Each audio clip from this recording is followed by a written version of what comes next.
नमस्कार, मी श्रेया देशपांडे. कसं चाललंय रियाज? आजच्या क्लासमध्ये आपण ताल त्रिताल हा डिटेलमध्ये घेणार आहोत.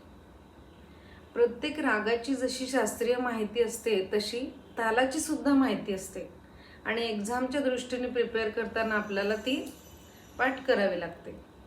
तर ती सहज लक्षात राहण्यासाठी आपण त्यातले जे मुद्दे आहेत ते ठराविक क्रमाने अरेंज करणार आहोत.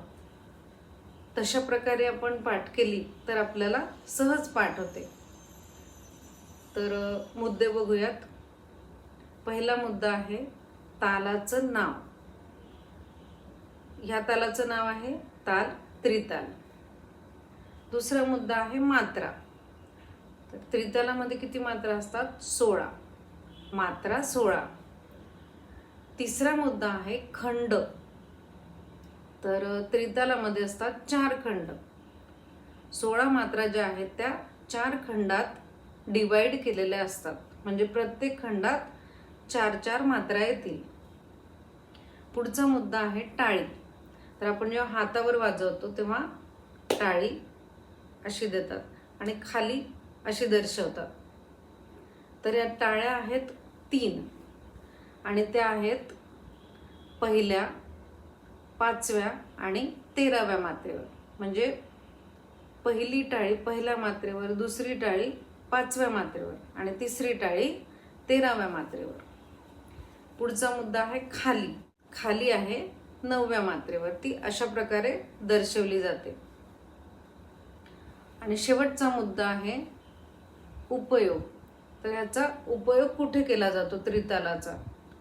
जसं सरगम गीतं आहेत, लक्षण गीतामध्ये हा वापरला जातो, छोट्या ख्यालांमध्ये वापरला जातो, विलंबित त्रिताल हा बड्या ख्यालांमध्ये वापरला जातो, तराणा, नाट्यगीतं अशा बऱ्याच ठिकाणी याचा वापर केला जातो. आपण आतापर्यंत भूपरागातलं सगळंच म्हणजे सरगमगीत, लक्षणगीत आणि छोटा ख्याल हे तीनही आपण त्रितालातच घेतले आहेत. तर अशा प्रकारे याचा उपयोग केला जातो. आता आपण हा ताल हातावर कसा देतात ते बघूया. असा हात ठेवायचा, ठीक आहे, आणि या हाताने आपण टाळी आणि खाली दर्शवणार आहोत, ठीक आहे.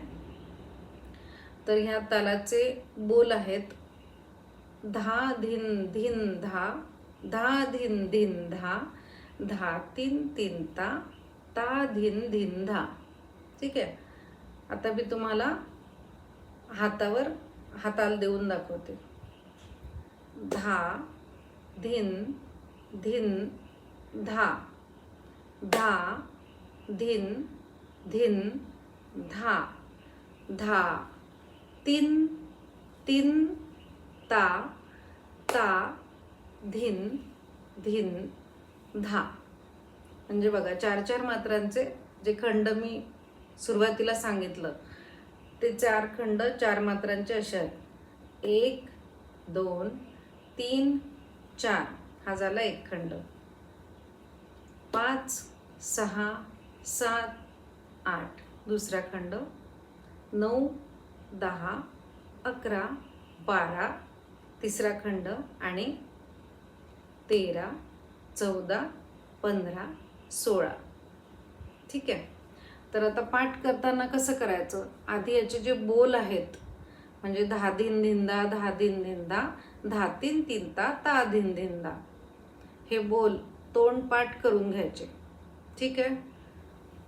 त्यानंतर हातावर ही जी आहे ही नंबर्समध्ये प्रॅक्टिस करायची. जसं 1 2 3 4 5 6 7 8 9 10 11 12 13 14 15 16, ठीक आहे. आता हे मी नंबर्स इंग्लिशमध्ये सुद्धा सांगते. काही छोट्या मुलांना मराठी कळत नाही नंबर्स, तर त्यांच्यासाठी इंग्लिश.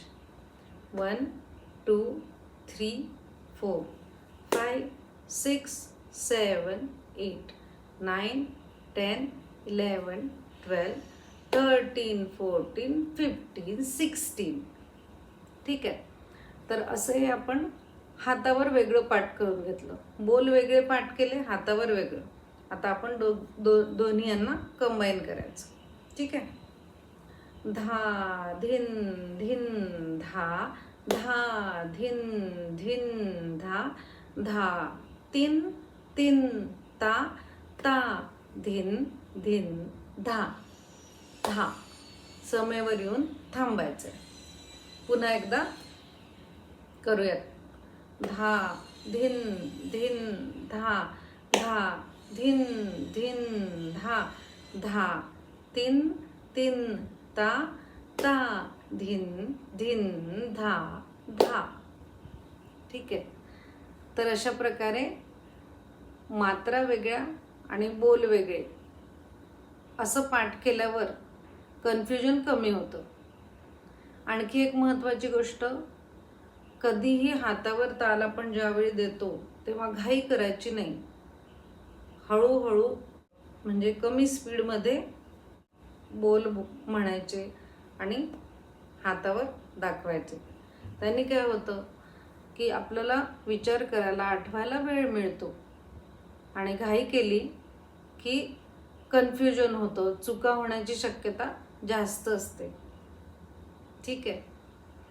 तर आता त्रिताल पक्का पाठ करा, बोलसुद्धा आणि हातावर सुद्धा.